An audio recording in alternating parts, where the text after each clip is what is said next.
Je suis vraiment content du retour d'Hamilton, de la 18e place, en partant des stands, à la 7e place, et en étant également classé pilote du jour. Il a fait un grand retour, la 3e place de Leclerc confirme aussi que Ferrari est une bonne équipe, mais nous en parlerons bientôt et nous devons aussi parler de la victoire de Piastri, l'affrontement pour le championnat du monde entre Piastri et Norris. Bien sûr, avant de commencer, je vous rappelle de laisser un like, de vous abonner et d'activer les notifications pour ne manquer aucune vidéo qui sort ici sur la chaîne. Chaque jour, nous analysons toutes les actualités liées à la Formule 1 et à Ferrari, ainsi que ce qui se passe sur la piste. Cela dit, regardons immédiatement le classement que nous commenterons ensemble avec Piastri vainqueur, Norris 2e, Leclerc 3e, qui s'est défendu jusqu'au bout face à Verstappen 4e, Russell 5e, Albon 6e, Hamilton 7e, pilote du jour, qui a fait une excellente remontée. C'est dommage qu'il n'ait pas pu ensuite rattraper Albon, mais il a fait des dépassements incroyables. Je l'utilise en 8e, Bortoleto en 9e, Gasly en 10e, c'est le top 10 et puis tous les autres progressivement.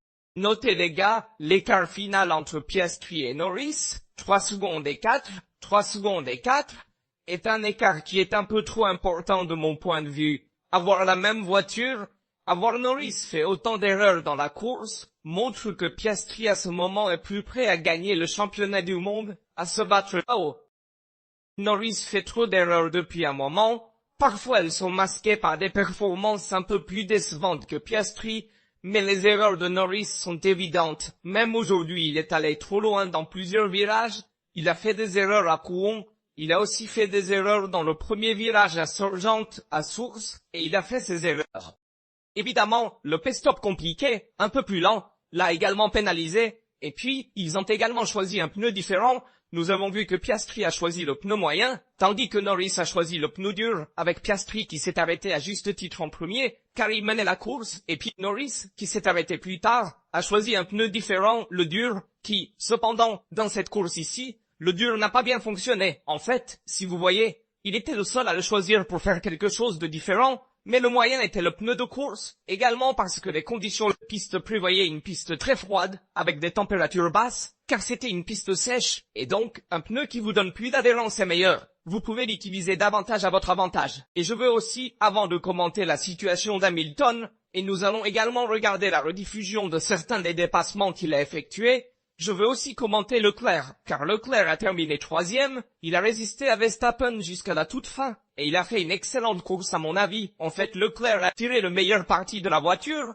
et puisque cela à mon avis n'aurait pas pu être fait, dans le sens où la McLaren était inaccessible, se défendre simplement contre Max était quelque chose de sensationnel, dans le sens où Max avait le rythme pour essayer de se battre pour le podium. Je vous l'ai dit hier et je l'ai montré aujourd'hui aussi. Mais Charles, malgré une voiture moins puissante, et c'était particulièrement évident dans la première partie de la course dans des conditions humides avec la piste intermédiaire, nous avons vu un Charles qui était un peu plus en difficulté, qui s'est défendu surtout grâce à sa vitesse de pointe, mais dans les virages lents à l'arrêt de bus par exemple, il a eu plus de mal. Et malgré cela, il a réussi à ramener à la maison un podium très important pour Ferrari, car il a lui-même déclaré que les mises à jour ont fonctionné. La mise à jour de la suspension arrière a donné les résultats escomptés par Ferrari, et il en est donc très heureux.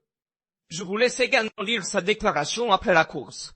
La pression dans la bataille avec Max est très élevée, et à un moment donné, j'ai dit à Brian Bozzi, qui est son ingénieur de course, de me laisser tranquille, de me laisser conduire. Et donc parfois, évidemment, j'ai besoin qu'il me donne des informations, mais aujourd'hui, je n'en avais pas besoin. Je fais référence à Brian Bozzi. C'est aussi une petite référence à Kimi Raikkonen, dans le sens où c'était un moment mouvementé où Leclerc voulait se battre uniquement pour ce podium et ne pensait à rien d'autre, et donc il avait besoin d'être laissé tranquille, et pour cette raison, il a demandé à Brian Bozzi de ne pas parler, de le laisser tranquille à ce moment-là. Donc beaucoup de choses, un superbe podium de Leclerc. Cela nous montre, comme dit précédemment, une bonne performance de Ferrari avec notre suspension arrière. Objectivement, Ferrari était la deuxième voiture aujourd'hui, si l'on regarde aussi Mercedes et Red Bull qui, oui, ont montré des éclairs de compétitivité, mais Ferrari était plus fort. Nous avons vu les deux avec la voiture la plus déchargée, celle de Leclerc, et aussi avec la voiture la plus chargée, celle d'Hamilton. En fait, on parle aussi un peu de Lewis, avant d'aller écouter les différentes radios d'équipe, et parce que Lewis a fait un choix très intéressant au début de la course. En fait, ils l'ont équipé d'un aileron arrière à fort appui. Ils ont complètement changé le réglage de la monoplace Ferrari SF25 d'Hamilton. Ils ont donc modifié les réglages depuis la voie des stands, violant ainsi le parc fermé, mais de manière intelligente pour Ferrari. Ils ont également modifié l'aileron arrière de la voiture rouge d'Hamilton.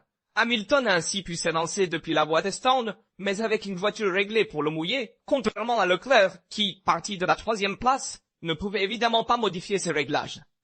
Il a choisi les bons réglages pour les qualifications du samedi, mais il a eu un peu plus de mal en première partie de course. Hamilton, en revanche, a fait le bon choix. Ferrari a été très intelligent en envisageant cette possibilité et a donc modifié ses réglages. Antonelli et Alonso ont également fait ce choix, pour tenter de revenir plus tard dans la course. Hamilton a pris un départ canon. En effet, lorsqu'ils ont démarré la course en départ lancé, c'est-à-dire non pas arrêté, mais derrière la voiture de sécurité, Hamilton a immédiatement pu attaquer plusieurs pilotes au restart, dépassant même 2 ou 3 pilotes par tour, donc beaucoup. Les réglages lui ont permis de le faire. On sait qu'Hamilton est un phénomène sur piste mouillée, et il a démontré sa force en piste. Je suis extrêmement satisfait de sa réaction, notamment parce que je vais vous montrer un détail qu'il démontre.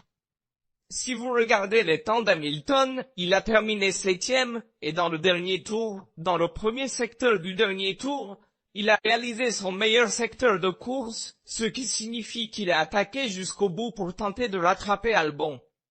En fait, il l'a rejoint environ 7 dixièmes de seconde derrière Albon.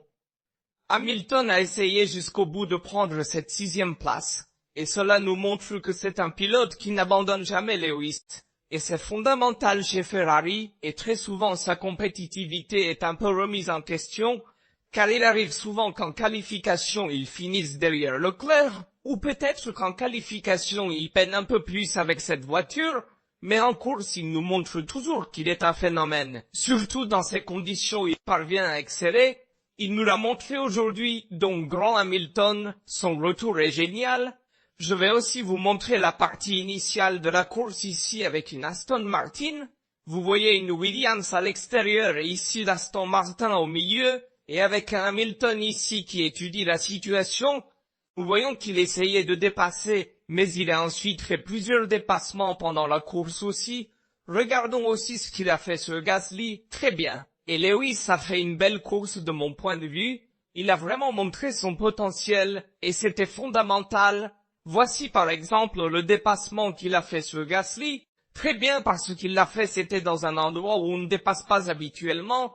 Ici c'était encore sur la piste mouillée. Il s'est glissé à l'intérieur avec encore plus d'adhérence sur les pneus. Grâce aussi évidemment au réglage plus humide. Et il a réussi à ramener ce dépassement. Super. Maintenant je vais vous le faire entendre.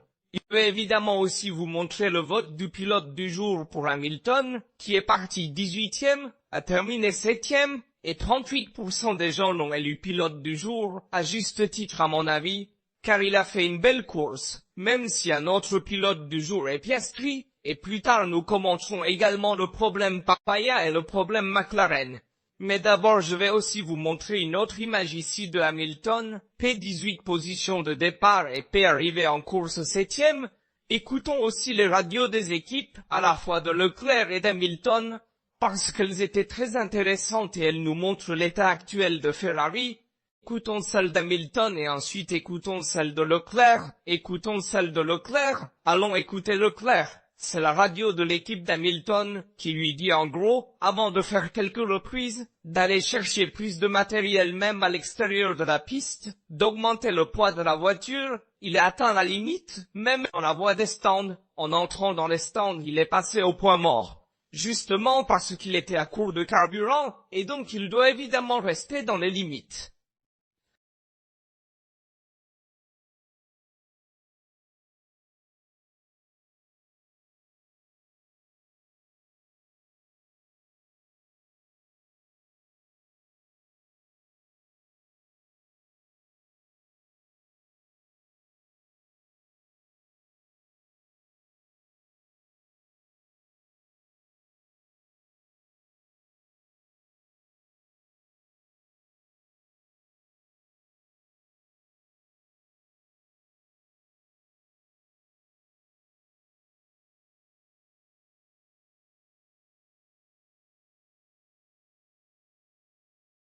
Espérons que tout se passe bien, qu'il n'y ait pas de pénalité, en tout cas, ils le lui ont communiqué ici. De plus, Hamilton s'est excusé pour le week-end par la suite, ce qui signifie que c'était de sa faute de partir 18e et nous devons le dire, car lors des qualifications du vendredi et du samedi, donc à la fois lors des qualifications de sprint et lors des qualifications pour la course, qui cependant étaient le samedi, il a eu des performances plutôt médiocres dans le sens de sortir du bois. Vous ne pouvez pas sortir du bois avec cette Ferrari ici, même avec les mises à jour apportées en voyant votre coéquipier partir en 3e place.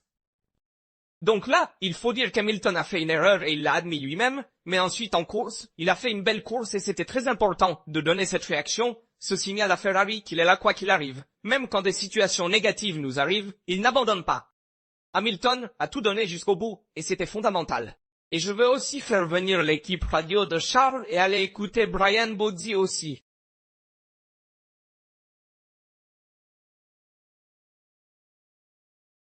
Merci.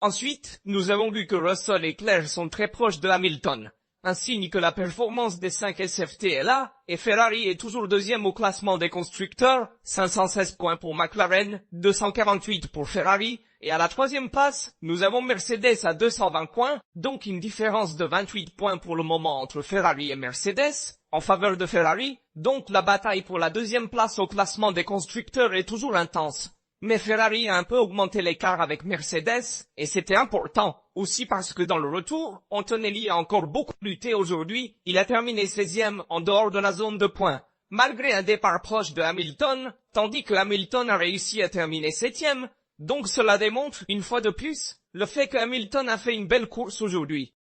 Leclerc a également fait une excellente course, avons-nous dit, en se défendant très bien de Verstappen, et Piastri a également fait une excellente course, en fait, Piastri a terminé en première position, il a remporté une excellente victoire, 8 victoires en Formule 1 pour Piastri, 8 victoires en Formule 1 pour Norris.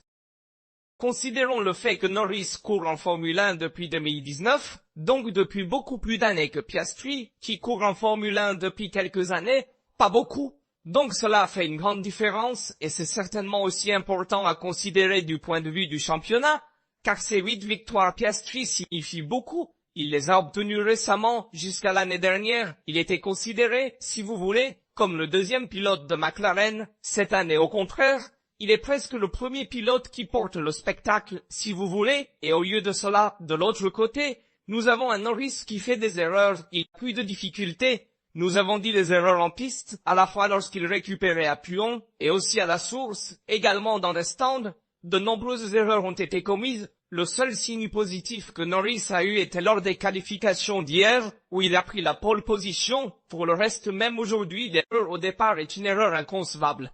Allons regarder ensemble le moment du départ, car c'est là que Piastri a gagné la course de mon point de vue. En fait, ici, au départ, nous voyons que Norris n'a pas pris un bon départ, malgré le fait qu'il ait également eu le privilège d'avoir le départ lancé. Donc le départ en mouvement, disons sous la voiture de sécurité, malgré le fait qu'il ait également eu ce privilège, eh bien, Norris a pris un mauvais départ, et Piastri en a profité pour dépasser. Il a bien fait sur eau rouge et radillon, puis il l'a dépassé dans la ligne droite d'après, celle de Kemmel. Donc le départ de Piastri était un gros problème. Le départ de Norris était mauvais, et il a de nouveau ressenti la pression de son coéquipier, et c'est un Norris qui est toujours très affaibli par la présence de Piastri. Piastri a compris qu'il y avait un point faible chez Norris d'un point de vue psychologique, il va l'exploiter. Piastri est très froid dans son comportement, il sait ce qu'il veut réaliser, il sait dans quelle position il veut se mettre, et donc il fait tout pour mettre son adversaire en difficulté, et donc même après dans la radio de l'équipe, il est resté très calme. Piastri oui, il a le résultat, dans le sens où il a dit, bon c'est ce que je voulais réaliser dans cette course, je savais déjà depuis hier ce que je devais faire et je l'ai fait dans la course. Donc c'était très important, et puis c'est aussi un tournant important pour le championnat du monde, parce que si on regarde à nouveau le classement, on a 266 points pour Piastri, 250 points pour Norris, on n'est pas encore à la pause estivale, dans le sens où il y a encore le match contre la Hongrie, le match contre l'Hungaroring la semaine prochaine, le match contre Budapest, et donc après ce match-là, nous ferons le point sur la mi-saison. Mais déjà maintenant, avec une différence de 16 points entre Piastri et Norris, l'écart commence à se creuser en faveur de Piastri, alors faites attention à cela aussi. Et je voudrais souligner comment Piastri a fait la différence immédiatement tout au long du tour, tout en maintenant un rythme constant. Aussi parce que si on va regarder les meilleurs secteurs, Norris les a, des secteurs qui sont meilleurs que ceux de Piastri 38, 45, 9, 28, 4, tandis que Piastri 39, 46, 2, 25. Qu'est-ce qui a fait la principale différence? Le rythme de course de Piastri était plus constant et il a également réussi à faire moins d'erreurs que Norris. Ce qui se passe ici, dans une Coupe du Monde, a un impact énorme et ne doit pas être sous-estimé. C'est-à-dire que le pilote qui fait le moins d'erreurs et qui est le plus constant est celui qui, avec la meilleure voiture, parvient également à remporter le championnat du monde. Et au contraire, quand il y a une voiture qui ressemble peut-être un peu aux autres, il y a donc un vagabondage entre de nombreux pilotes de différentes équipes. C'est donc là que le pilote le plus talentueux émerge, plus que le pilote régulier. Mais lorsqu'il s'agit de la même machine, la cohérence est bien plus importante. La cohérence est essentielle dans ces situations, et Norris se révèle incohérent. C'est, en quelque sorte, sa limite pour le moment. Au-delà de cela, nous avons vu la course, je vais aussi commenter un peu le début. Je vais également vous montrer ce graphique intéressant du début de la saison à aujourd'hui. Les deux seuls pilotes à avoir marqué des points dans chaque course étaient Piastri et Hamilton. Quoi qu'il en soit, la décision de retarder le départ était, à mon avis, justifiée, dans le sens où il n'y avait aucune condition de visibilité. Le problème est toujours ce type de voiture qu'ils conduisent, qui soulève malheureusement trop d'eau par l'arrière. Donc, à partir du diffuseur, et cela limite beaucoup la visibilité. Et une piste comme Spa, compte tenu des précédents en 2021, où il y avait eu beaucoup d'eau. Condition très dangereuse, je comprends la décision de retarder. Finalement, c'était la bonne décision. Cossénois, alors aussi, parce qu'après, ils ont trouvé de meilleures conditions. Il est également vrai que vous n'utilisez plus de pneus, pourtant extrêmement humides. On perd donc la sensation de pneus entièrement mouillés. Et chaque petite goutte d'eau sur la piste, chaque petite goutte de conditions extrêmement humides. Alors, tu ne cours pas. Donc, c'est également faux, mais c'est davantage dû au type de voiture qu'il possède, qui développe la charge par le bas et soulève donc beaucoup d'eau dans les lignes droites. Cela entraîne de mauvaises conditions de visibilité, et c'est le problème principal qui doit être résolu avec les garde-boue, quelque chose qui va intervenir, ou, tout simplement, comme nous le verrons l'année prochaine, fond plat qui ne dispose pas de canaux Ventures. Cela aidera, certainement, également dans des conditions humides, parce qu'ils soulèveront moins d'eau à l'arrière. Je pense que j'ai couvert, à peu près, tout ce que je voulais dire. Nous avons tout vu, oui. Et c'est la chose la plus importante à dire, à souligner, à mon avis.